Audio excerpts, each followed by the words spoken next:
Hello, my name is Ethan Davis with Fort Hays State University, and this is my presentation on understanding students with ADHD.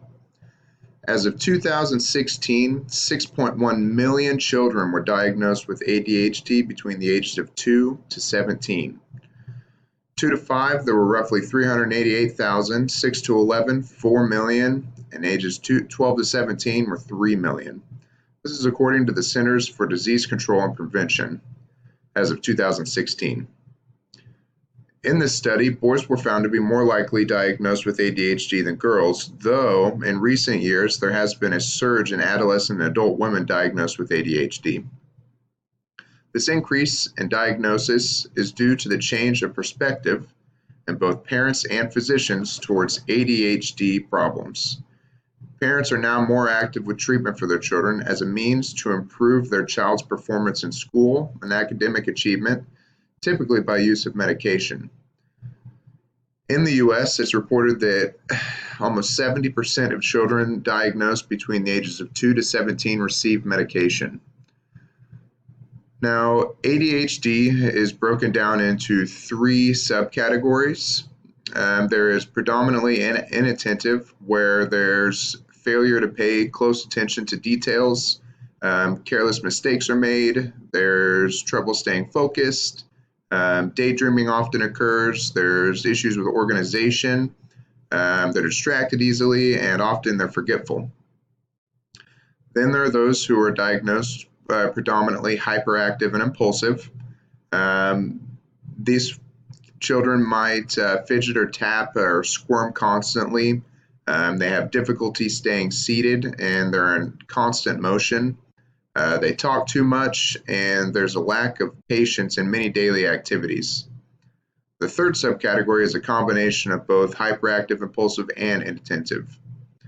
Now, these characteristics definitely vary, and you might see similarities between two students both having been diagnosed with ADHD, but by no means are the degrees the same with these behaviors.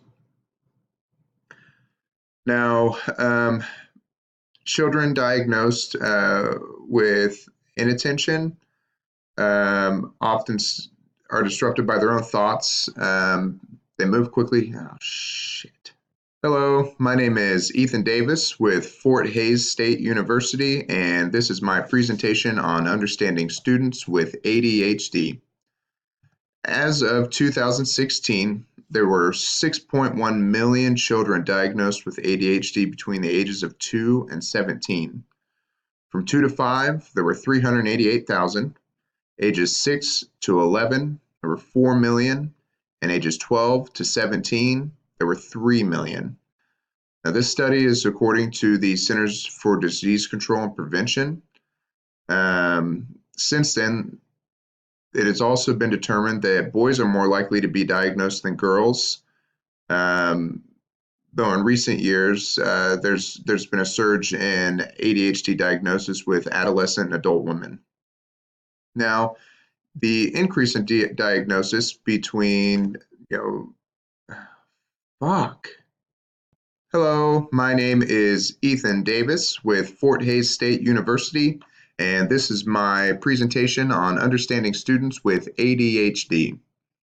Now, in 2016, the Centers for Disease Control and Prevention did a study on the number of children diagnosed with ADHD and determined that roughly 9.4% of students and 6.1 million children have ADHD between the ages of 2 and 17.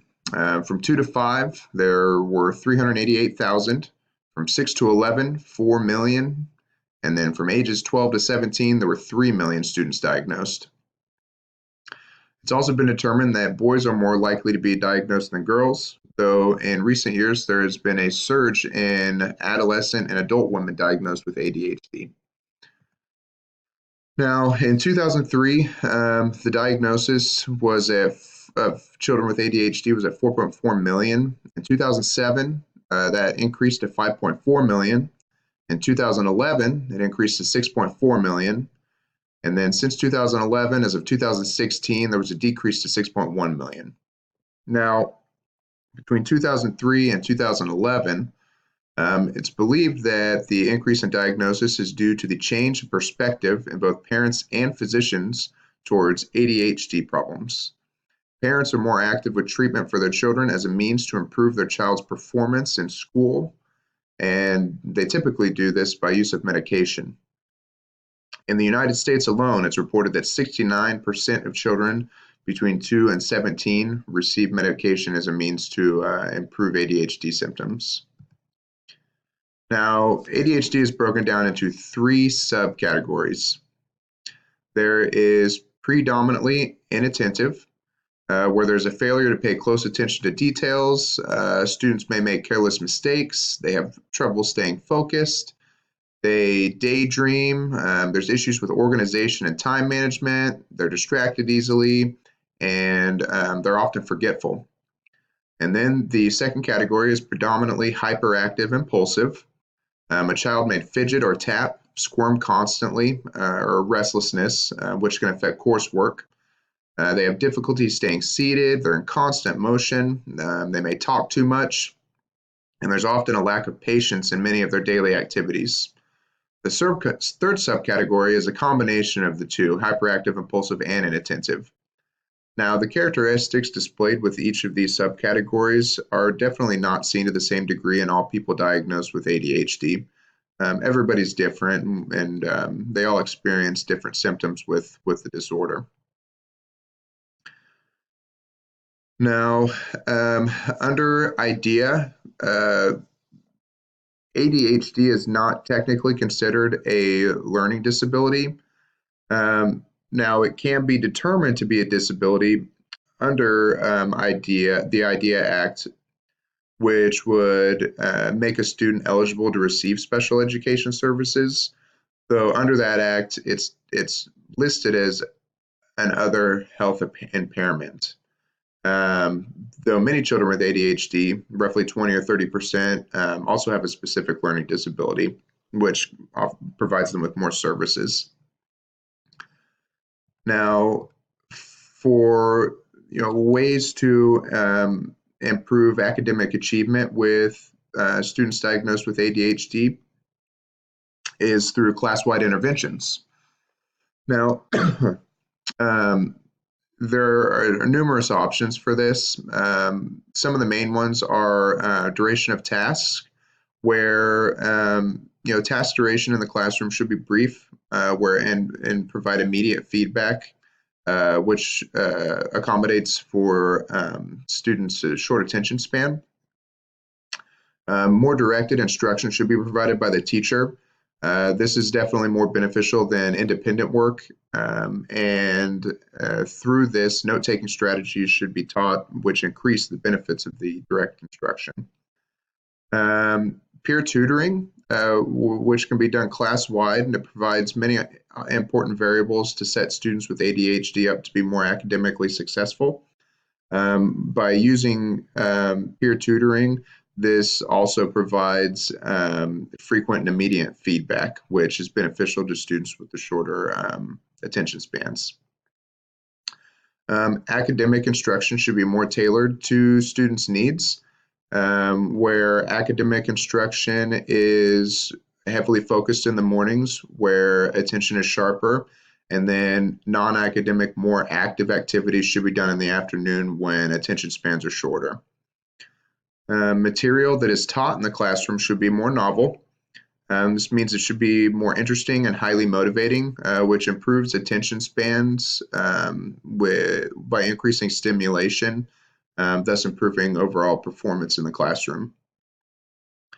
And lessons should be more structured and organized. This needs to be done carefully as to outline important points within the lesson. This helps with note-taking for students and increases remembrance of the main ideas for the lesson itself.